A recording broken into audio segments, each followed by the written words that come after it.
Welcome to On the Line. I'm Christine Williams. Coming up for discussion on our Viewpoints panel, the latest political weapon, Facebook. Later on, you'll meet the world's #1 best-selling fiction author. Stay tuned.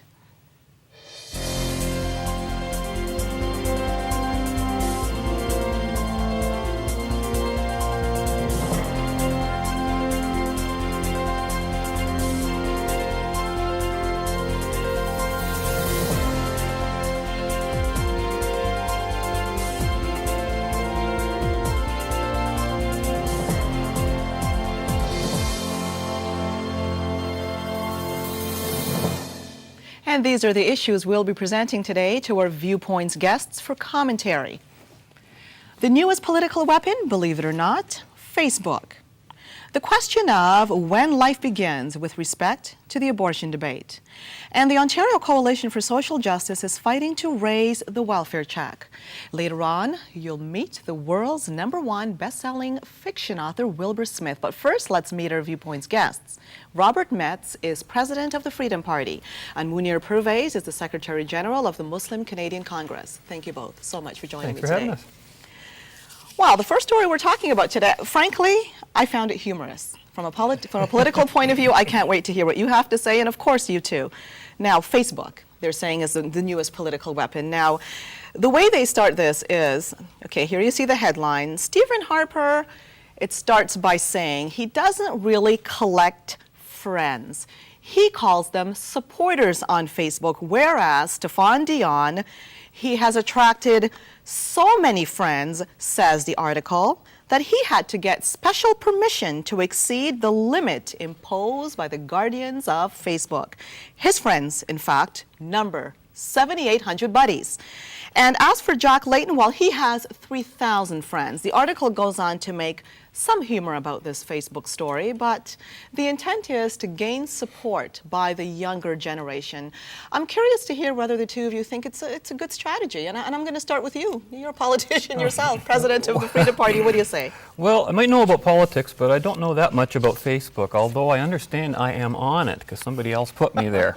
And my own computer cannot access it for some reason because of the operating system I'm on. Can you believe that?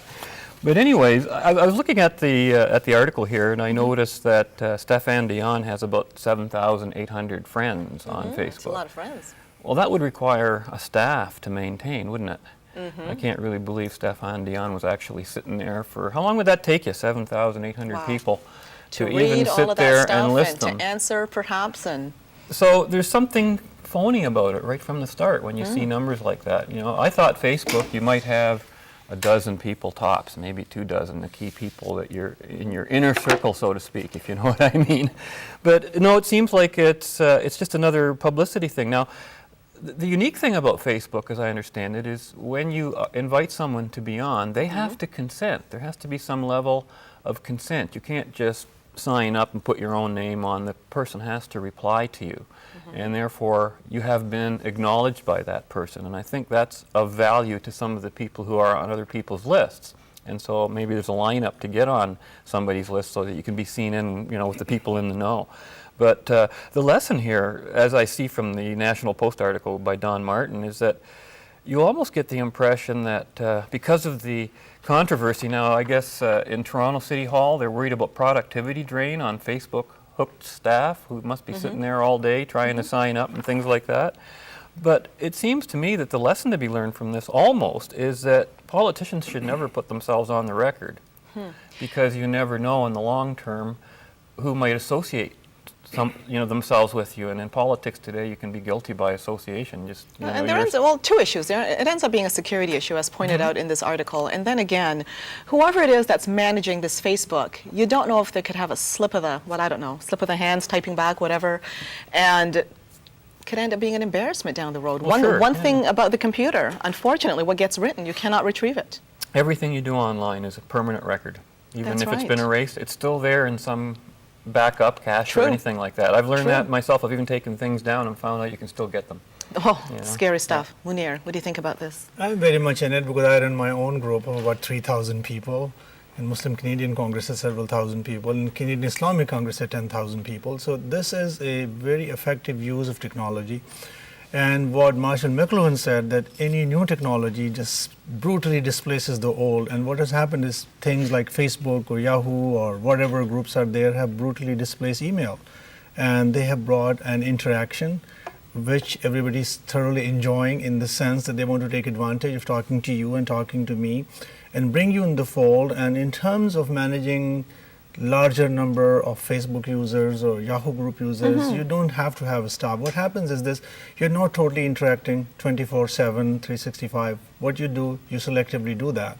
So once you have invited people, they are there, they have sent you messages, you open a screen, you see how many new people are there, and you only communicate with them every 5 minutes that you have free. But it creates other issues. It creates issues. It may not create issues in Stephen Dion's office because he's a politician managing his own time. But it does create issues in the workplace. It disrupts that badly. And then the questions come up whether municipalities, whether corporations should ban this from their screens, and a lot of them do that. And they do it correctly, because this is their own time that people are kind of, in their opinion, abusing.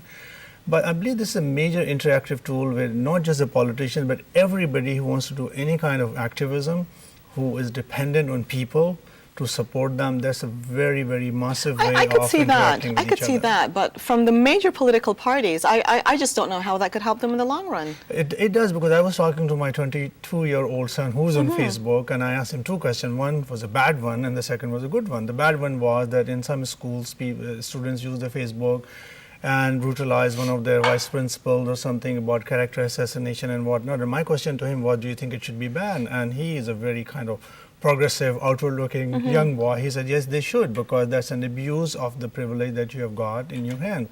You could not do that. But in terms of politicians, this is, I think, the first major tool in the hands of politicians to really talk to youth. And we are all talking about that we don't get youth to come and get part in the political process. We don't get youth to come and talk to us.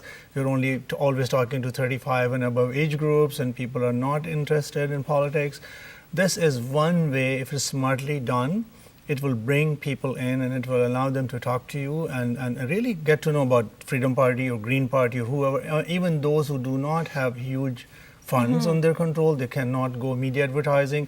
This is one of the most efficient, cheap way of reaching I hear what you're people. saying, Did but I the not hear- time and that volume. Yes, go ahead. Did I not go hear ahead. that the McGuinty government in Ontario wanted to ban his MPPs from being on Facebook, and that they didn't want certain people in the government to be on Facebook? So I'm wondering what the resistance to that is, if it's that popular. Yeah, it's a two-edged sword. It's Yeah. a two-edged sword. Yes, basically. I see the validity in it for certain groups, certain organizations, but for two-edged major sword. political leaders, I question that. You know, for me, it's a two-edged sword. And what happens is why McKinsey or anybody else will fear it, that, I mean, they will give their shining points in front of the people, but people will also bring negatives about sure. them.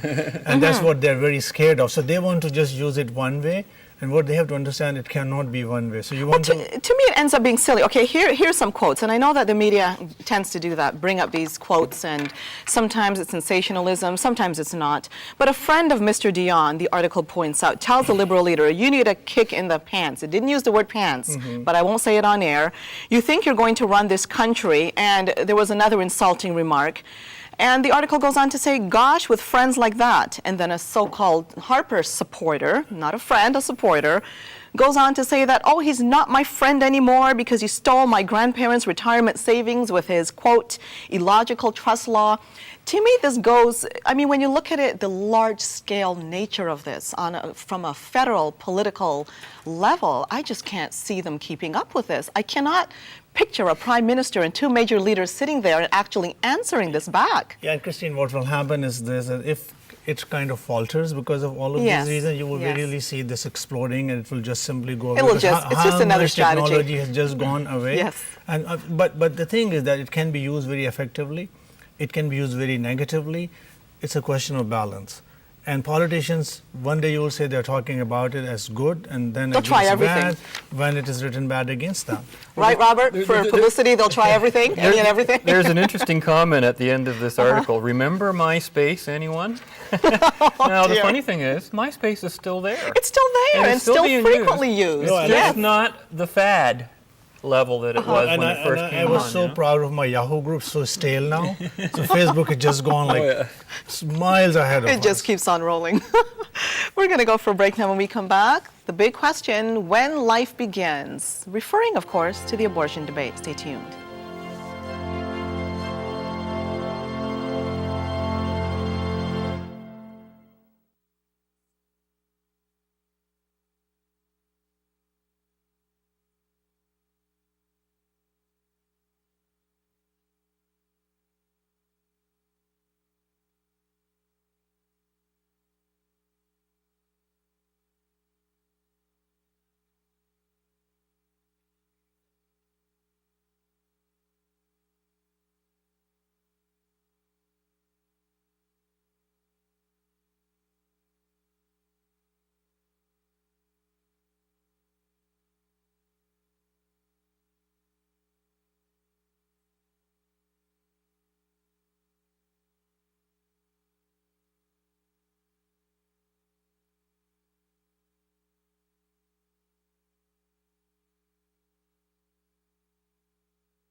Hello again and welcome back to Viewpoints on the Line, the second viewpoint we're expressing today.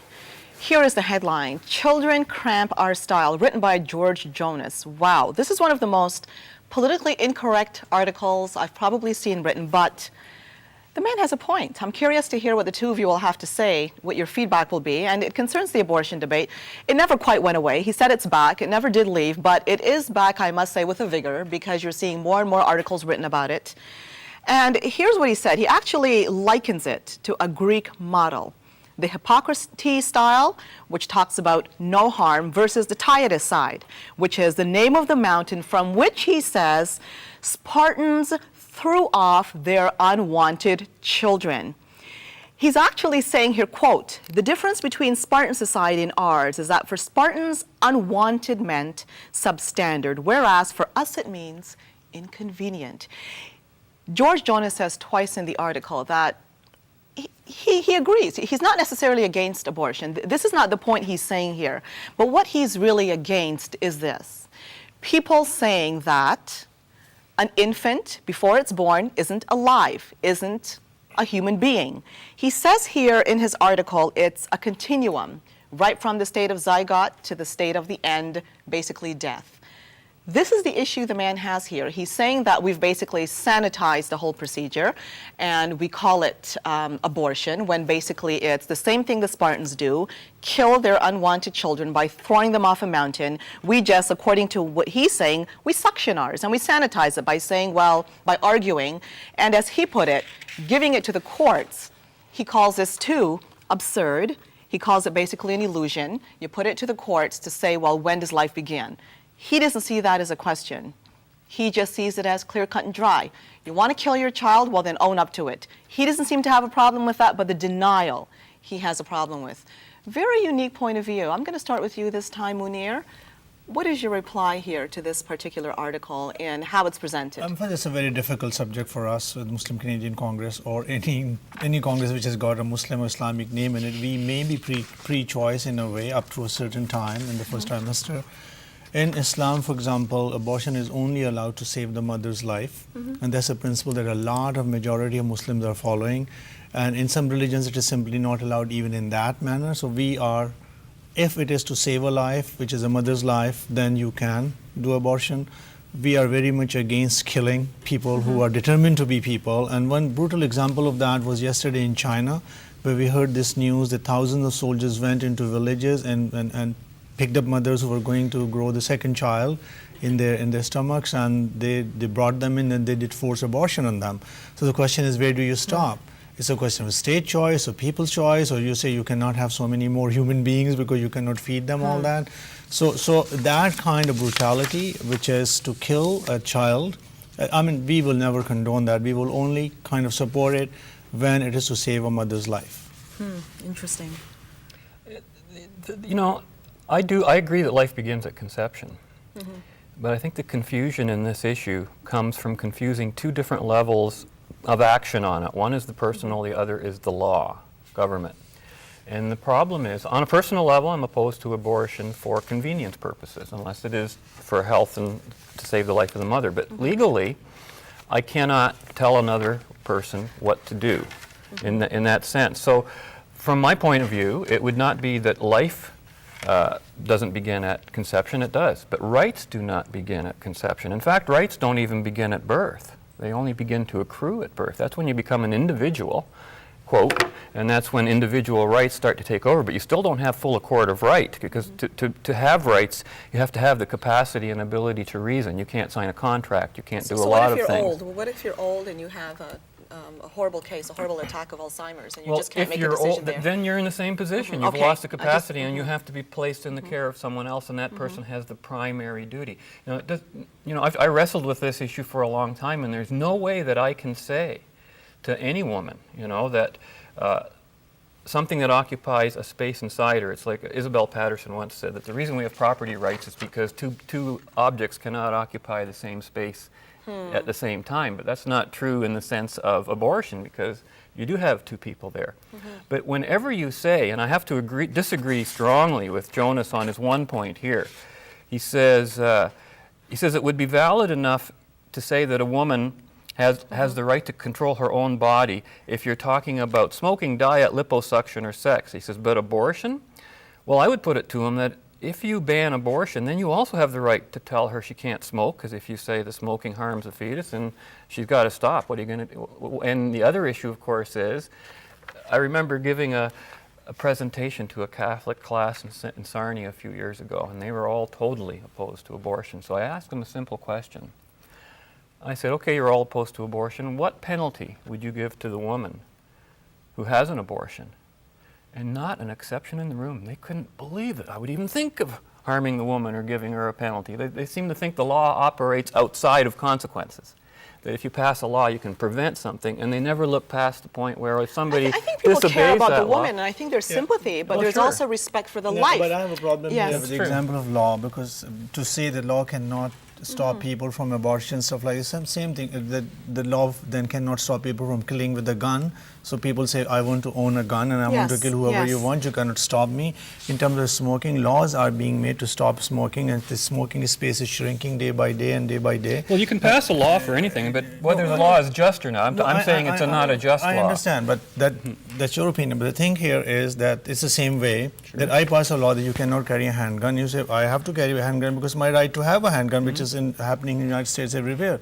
But what happens when you start killing people? So you'll have to tell them. That's not your right. You cannot. So exactly the same way that this person is arguing, Jonas is arguing, that if the child is grown beyond a certain level, it is not your right to kill that person again, so the law Because should be he's made. saying that the law ends up making decisions based on what? How old that child is? Who Exactly, so decides? that is the problem. Canada, by the way, is the only country in the world, unfortunately, that doesn't have any abortion law whatsoever on time. You could have an abortion in the third trimester, which is ridiculous. But something Jonas says here that I thought was a very interesting statement. He says, I quote, "I have no authority on the matter," he says, "as a man." But he goes on to say, but I'm not speaking as a man. Quote, "I'm speaking as an ex-fetus." Very interesting point of view, but he also has another issue with this, a political issue that comes up very clearly at the start of his writing here. He said, "Style is important to us. We're all set to march to our extinction." He's talking about North American culture here in style. "We've become," quote, "the only species that diminishes with success." He goes on to say, "The wealthier and more secure our post-Darwinian societies become, the more we fail to reproduce." I'd like to hear quickly what the two of you think about this. I can't relate to that opinion at all. That's not how I've ever viewed the issue. I've never seen it as something of style or fashion or anything like that.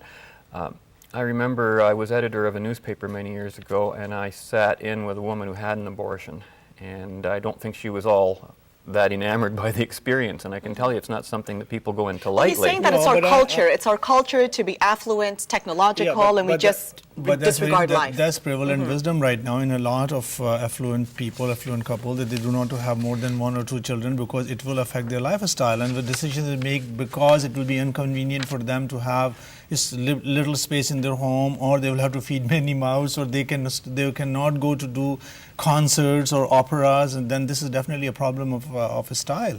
And if that's the kind of lifestyle you want to maintain, you want to kill a person or even a fetus, I will not stand for it. Well, is there any evidence that that's what people are getting abortions for? Embedded? No, that's not why they're doing no. it, but he's talking about Well, a culture here, people the are talking extinction about of a it. race. People do and write about I've it. heard that purported, that we're facing the extinction of a race here. Now, we had an email come in as well. Now, this was not about specifically abortion, but it was about immigration, unfortunately, and it said, recently, there have been outright forecasts that this white Christian majority will be depleted in the near future. This was talking about immigration, and this individual here was against the Liberal government who just seems to be opening the door wide open. She's not against immigration, but she's saying there's a depletion in our culture. I've heard it expressed as well in the area of abortion, that we've become so Canadian culture, U.S. culture. Yeah, but I give you So cynical. Chinese government's example that they are killing, they're creating abortions to create a lifestyle for their villagers. And the villagers are screaming and shouting, the government is coming and just taking the mothers away and making them abort. Well, there was a time where if you had a girl, a female child, they were put to death in the rice paddies, you know, and that's to control the population. Exactly. So, We're but gonna- that's yes. also control the economy and control the lifestyle. And Convenience, that- convenience, and that I think shouldn't that's be. the central issue in what Jonas was trying to say here. Well, we're going to move on to the third subject matter. And the question is, should we raise welfare? Stay tuned.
Hello again and welcome back to Viewpoints on the Line. The third issue we're talking about, well, the question is it time to increase the welfare rates? Now, the Ontario Coalition for Social Justice is pushing for that, highlighting in this report that a single person on welfare gets something like $605 a month, whereas the average apartment costs $655. Difficult life, big question, and I'm going to start with you this time.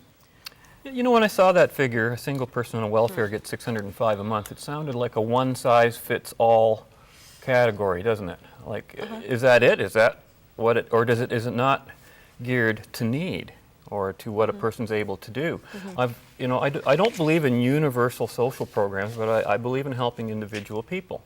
And the problem is everybody wants to do it all or none. So you either support the person 100% or you don't support them at all.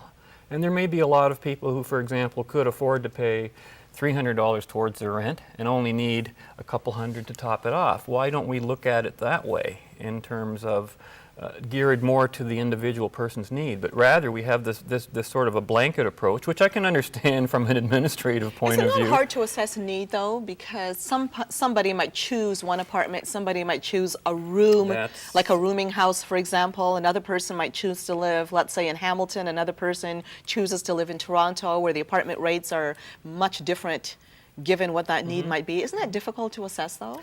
It is, but to not do so, I think, is perhaps to throw a lot of money, good money, out after bad, because it's not going to where it should be.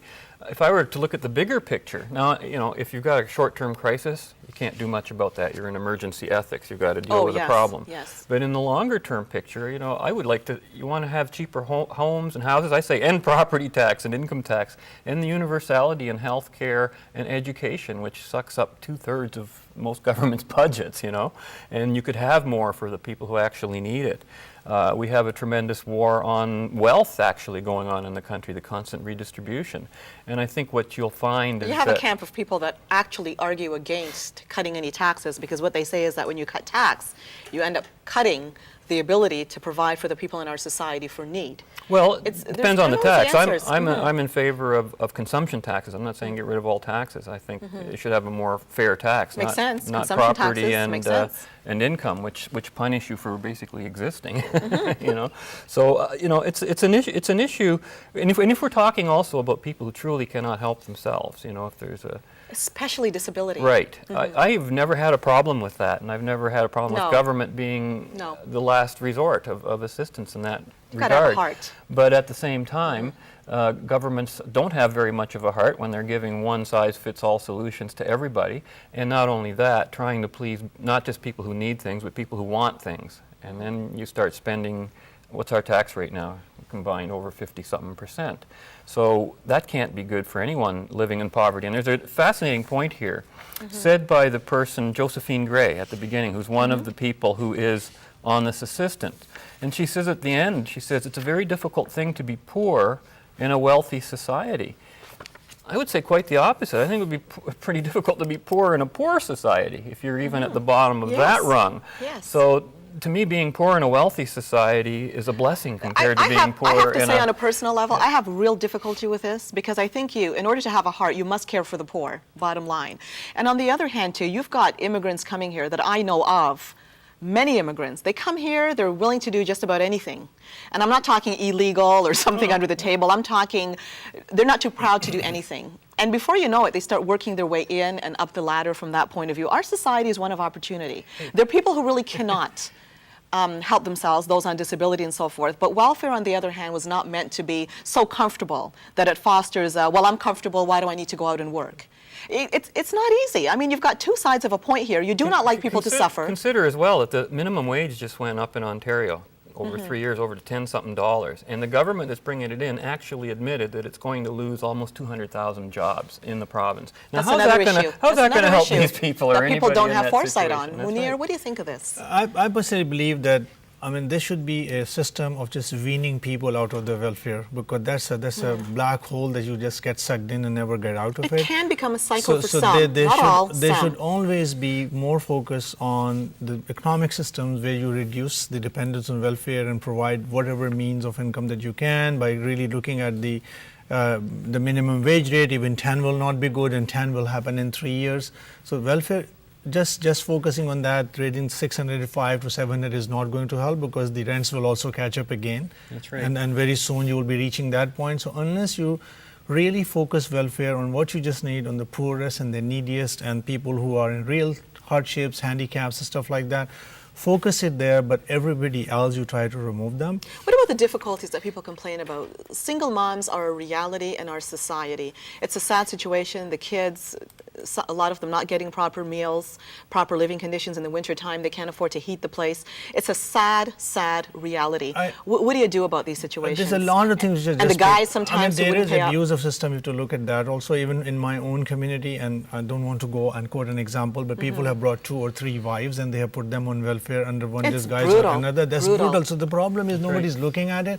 Once you're sitting at the other side making a decision, you're only looking at a piece of paper. Even you know that I'm submitting an illegal application, there's nothing you can do about it. So the focus has to be twofold or manifold or multifold, where the yes. problem has to be attacked from all directions. I think so. And the funds of welfare, which is also a valid contribution from the society for its own needy peoples, have to be very smartly managed.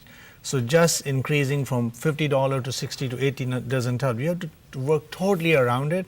And I personally, for the last 15 years, have not seen the government is focusing around it and somehow working on systems where people who have gone on welfare, nobody goes on their own choice in general. I mean, abuse is abuse. People don't go and they don't want to be there. They all have their what you call dignity. They have their self-consciousness. They want to manage it.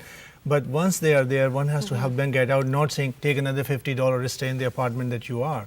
That's not the solution. Wow. What you said about revamping, looking at each individual case, perhaps is a place to difficult. start, think we have but to the move in that methodology is very direction. important. It's difficult, but it has to be Yes. done. Somebody has to make that decision. It Precisely. needs focus. It certainly does. And It's that's certainly heartbreaking. been one of the things I've heard throughout the years of people that the left particularly resists. Oh, you can't check that person out to see if they're really in need, you know, and that's No, I think that's It's usually pretty checked. clear-cut. I'm To a from the woman, left. 2 and kids. I'm from the left, and I believe that those things should be checked. Otherwise, there's no There you go. limit to the Depends on abuse how of far welfare. left. Yeah, I We'll leave it at that. you haven't sounded too far left to me today. No, not to me either. Mounir and Robert, thank you both so much for joining me today. We're going to go for a break now. When we come back, you'll be meeting the #1 best-selling fiction author in the world, Wilbur Smith. Stay tuned.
Ground transportation provided by JP Motor Sales, located at 2320 Fairview Street in Burlington.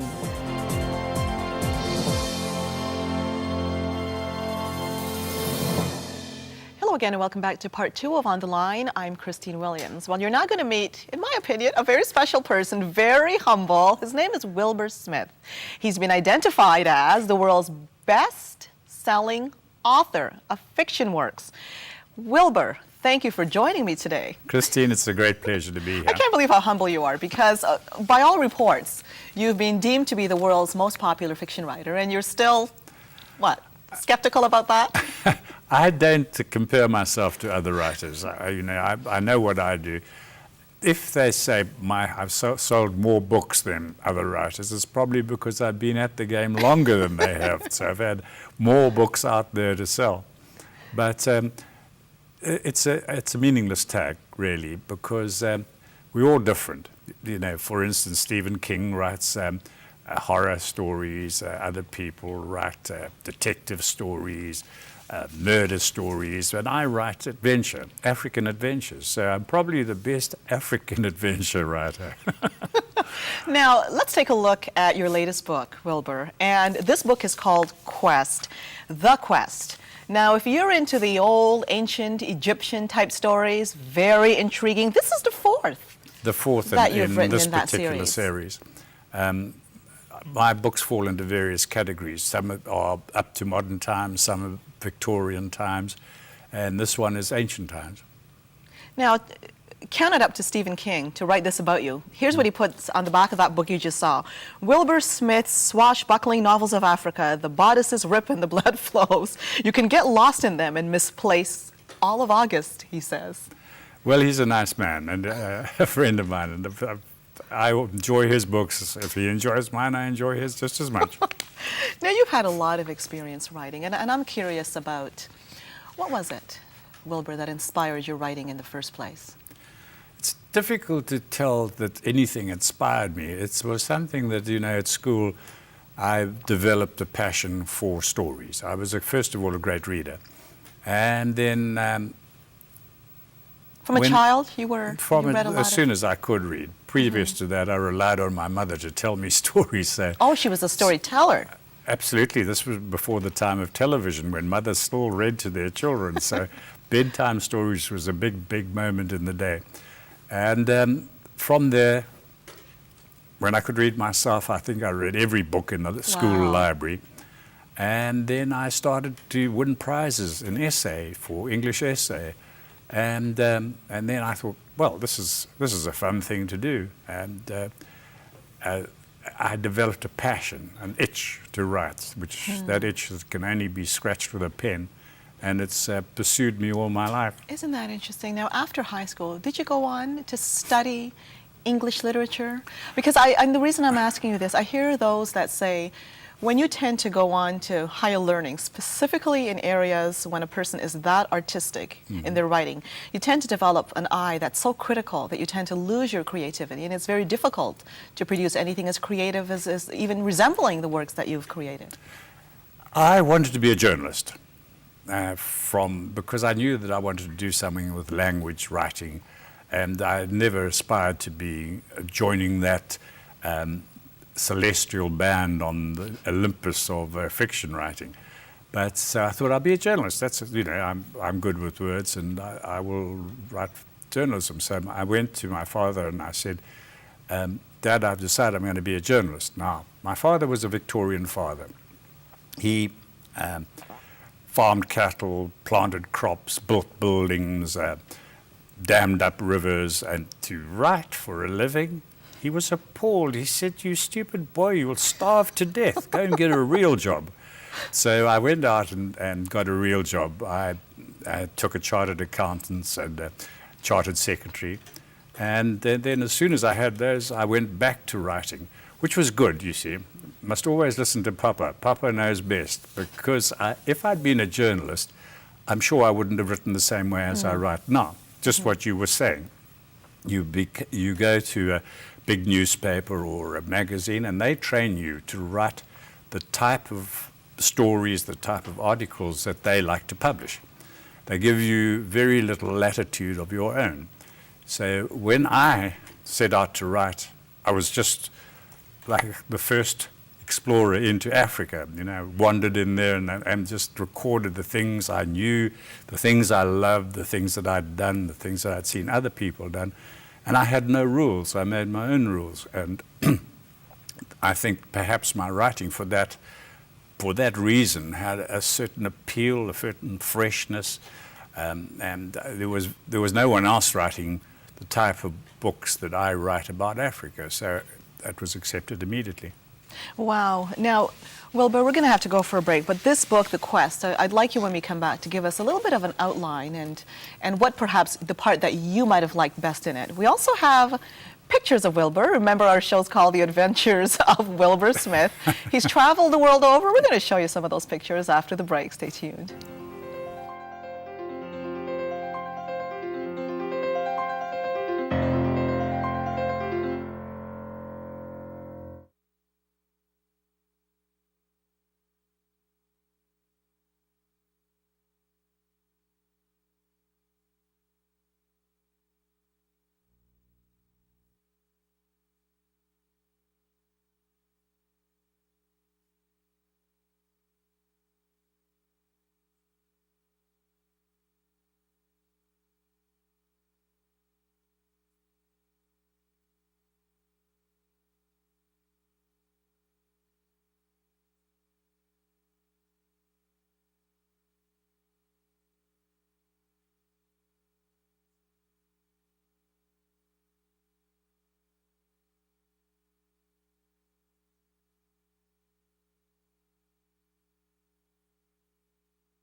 Hello again and welcome back to our discussion, The Adventures of Wilbur Smith, the world's best-selling fiction author. Now, Wilbur, I was asking you some very interesting things in the first segment of the program, how you got started, what is it that motivates you, and there's one thing that I promised to talk about, your many adventures. You've had so many. You're a traveler.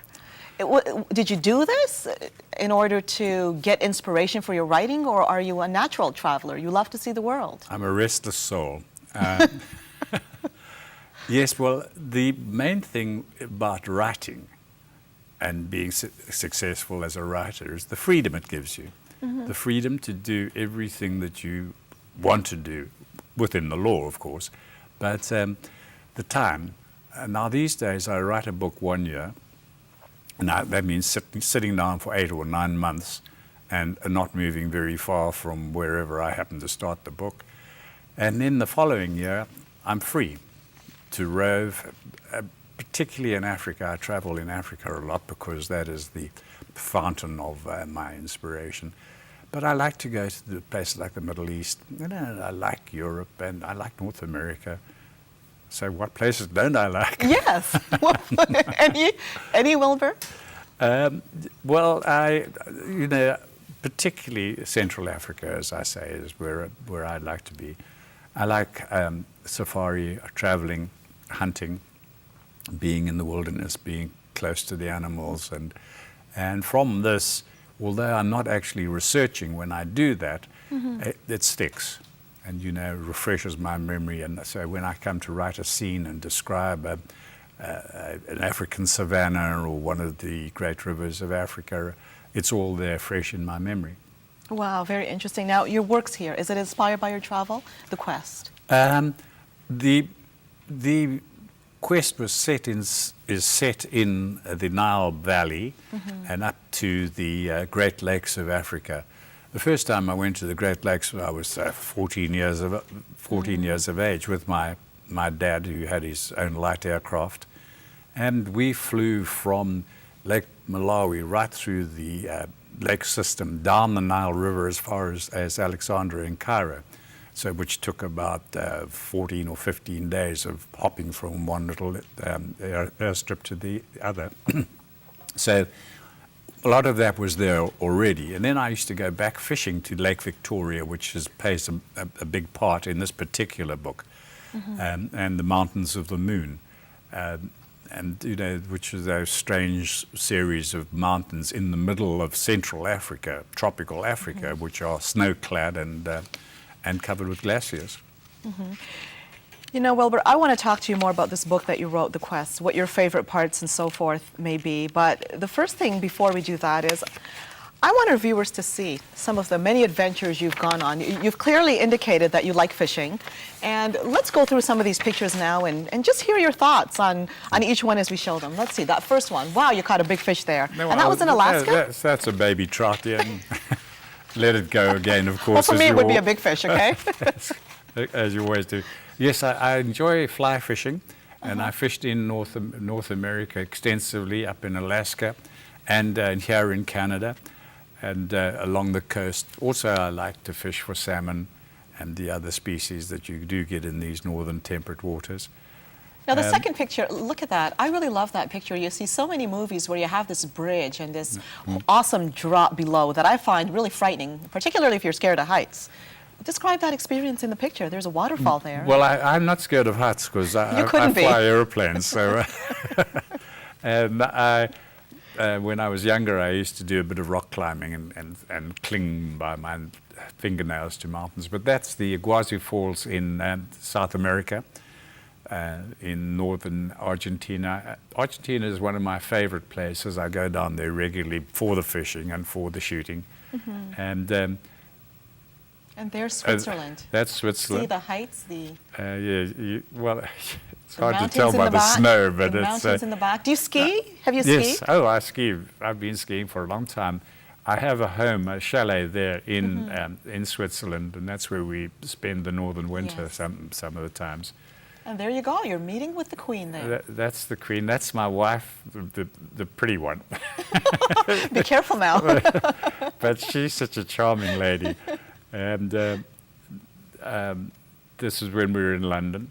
Yes, and there you're winning an award there. That's the Golden Pan Award. She's holding it That's in your a wife very there. Lovely possessive lady. way, which is naughty Oh, of yes. her. But I don't blame her. I don't blame her at all. Tell us about this Pan Awards that you won in it's that it's for 1 million picture. copies of any My one's book that it is in paperback there. And, what a major accomplishment. What is your favorite part of this latest book that you wrote, the fourth in an Egyptian series? I mean, many people are so fascinated with Egypt. It has such a history. Well, to put it in a nutshell, I love the beginning. The middle's not at all bad, and the ending is great. Oh, there you go. If that isn't a wonderful promo. Well, but we're going to go for a break. When we come back, you're going to be a little bit more explicit with me on this book. We'll be back after this. Stay tuned.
Hello again and welcome back to our discussion, The Adventures of Wilbur Smith, the world's best-selling fiction author. And here you have it, the book, The Quest, a fourth in an Egyptian series. Now, Wilbur, I heard the short version about what The Quest is about. I want the long version now. I mean, this is a series that really would intrigue people. There are a lot of adventure seekers out there, and obviously given your travel experience, your passion for writing, your status as a writer, the book is captivating. And I'd like you to tell us, well, your story when it comes to this book. What was it about this book that you would like the most to convey to the reader? I mean, it's highly personal for the reader, but as an author, what do you want to convey to the reader? You know, I've written 31 novels, as you know. Amazing. Some of them were set in modern times, right up to modern Africa. Others are Victorian times. And this series goes back into antiquity, into the period of the Hyksos and the pharaohs in Egypt. I particularly am interested in the supernatural, in the occult, in miracles, in the forces of good or evil in the world. And by going back into that period of time, it was the period of magic. You know, when you think of our Bible is based on a series of miracles. The plagues of Egypt. That's yes, that's come straight from the Bible, and it's the whole of our religion is based on miracles and reincarnation and the eternal spirit of man. And I felt I had more leeway to write in that period. So the thing that fascinates me about religion too is that the gods have not changed all along. You know, you still see those beliefs, do you? Like if you go to Egypt today, which you have done, yes. Do you still see ancient Egypt alive today? Absolutely, it's steeped in the whole country is steeped in. You stand in the great monuments like the Temple of Karnak, and you just feel history all around you. You know, Alexander the Great went there as a tourist. Also, the river, the Nile River, is essential to Africa. It's the artery of Africa, the heartbeat of Africa, and on the upper reaches of the Nile River is where man first stood up on his back legs and became sapient man rather than the ape that came down from the trees. So Australopithecus is there, mankind is there, it's the cradle of mankind. So I had an atavistic sort of feeling towards the whole area there. And the civilizations of Egypt themselves, so it was the first time that religion, organized government, medicine, astrology, science, mathematics, architecture, all are there. So I was drawn very strongly to it. Now, in looking at your book here, Wilbur, this is I mean, I'm going to hold it from the side so our viewers can see it because you only saw the front. This is a thick book, and listening to you, not only with your travels, but the way you talk about the history, how much research is involved? I mean, you hear works of fiction, you tend to think of it as something that came exclusively or only perhaps from the author, but obviously there's a strong historical content here. How much research does it take to produce a works such as this? Not much, 60 years. Wow, that's not much. Talk about a man of patience. I first read about ancient Egypt when I was 10 or 12 years of age. And it fascinated you? Absolutely. I think it has fascinated mankind oh, yes, it has. all around the world. And I was born just after Howard Carter discovered the lost tomb of Tutankhamun. And so at that stage, there was a great vogue in Egyptologists. Oh, and, yes. My mother was fascinated about it, so she read about it to me, and from there, the first very opportunity I had, I went back to Egypt. I told you I flew down there with my father. He was flying, but I was sitting beside him. Wilbur, you're a fascinating man, and we're down to literally less than a minute of the show. I'd like you to give one quick piece of advice for aspiring writers. First of all, read. Pick out what you like and what you don't like, and examine and see where the author succeeded or didn't, and then having done that, write. Now, as you and I both know, it's not as easy as it may sound. No. And it's lonely and it's tough, but you just got to plug in there. And if you do, and you come out the other side with a good book, your life will change. It is the best possible existence. Wow, Wilbur, excellent interviewing you. Great opportunity. Thank you so much for joining us today. Thank you, Christine. And all the best. Number one, what can you say? And that's all the time we have for today. See you again next time. I'm Christine Williams, and from all of us, thank you for watching.